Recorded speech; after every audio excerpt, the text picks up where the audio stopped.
ദൈവനാമം എപ്പോഴും മഹത്വപ്പെടട്ടെ.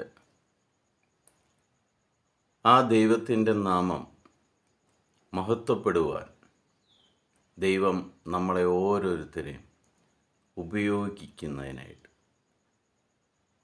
കോടാനുകോടി നന്ദി പറഞ്ഞ് ഈ ദിവസം നമുക്ക് ദൈവത്തിന് സമർപ്പിക്കാം. ഈശോയിൽ സ്നേഹം നിറഞ്ഞ പ്രിയ സഹോദരി സഹോദരങ്ങളെ, ഇന്ന് നമ്മൾ ശ്രവിക്കുന്ന തിരുവചന ഭാഗം ജെറമ്യായുടെ പുസ്തകം 29-ാം അധ്യായം 13-14 തിരുവചനങ്ങൾ. നിങ്ങൾ എന്നെ അന്വേഷിക്കും, പൂർണ്ണ ഹൃദയത്തോടെ അന്വേഷിക്കുമ്പോൾ എന്നെ കണ്ടെത്തും. നിങ്ങൾ എന്നെ കണ്ടെത്താൻ ഞാൻ ഇടയാക്കും എന്ന് കർത്താവ് അരുളി ചെയ്യുന്നു.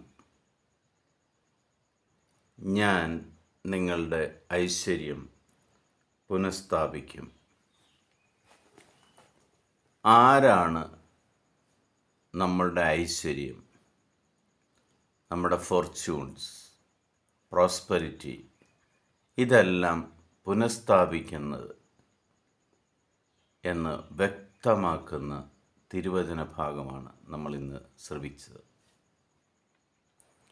ഈ ലോകം എത്ര വിചാരിച്ചാലും, നിങ്ങൾ ഈ ലോകത്തിൽ എത്ര പടവെട്ടിയാലും, കർത്താവ് നിങ്ങൾക്ക് തരണം എന്നാഗ്രഹിക്കുന്ന ഐശ്വര്യം നിങ്ങൾക്ക് ലഭിക്കുകയില്ല.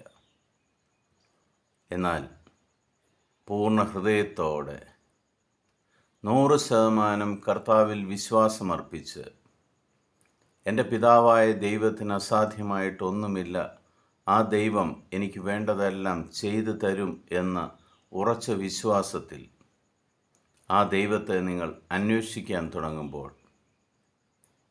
കർത്താവ് നിങ്ങളെ സഹായിക്കും ആ ദൈവത്തെ കണ്ടെത്താൻ.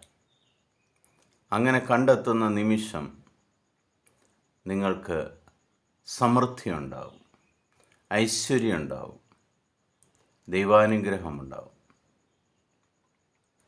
ദൈവം കൂടെയുള്ളതിന് മാത്രമേ ദൈവാനുഗ്രഹം ലഭിക്കുകയുള്ളൂ. പ്രിയ സഹോദരി സഹോദരങ്ങളെ, നോമ്പിൻ്റെ അവസാന കാലഘട്ടത്തിലേക്ക് നമ്മൾ പ്രവേശിക്കുമ്പോൾ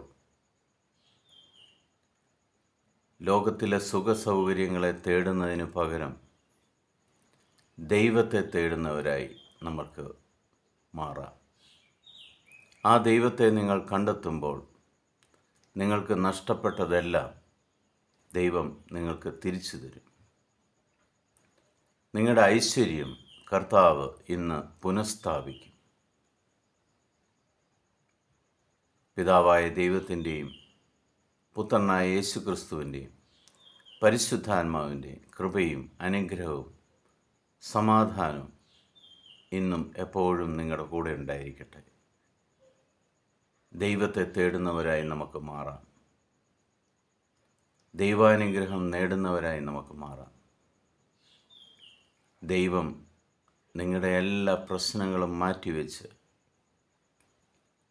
ആ ദൈവത്തെ നിങ്ങൾ കണ്ടെത്തി കഴിയുമ്പോൾ നിങ്ങൾക്ക് സമൃദ്ധിയും ഐശ്വര്യവും ദൈവം നൽകി അനുഗ്രഹിക്കട്ടെ എന്ന് പ്രാർത്ഥിക്കുന്നു.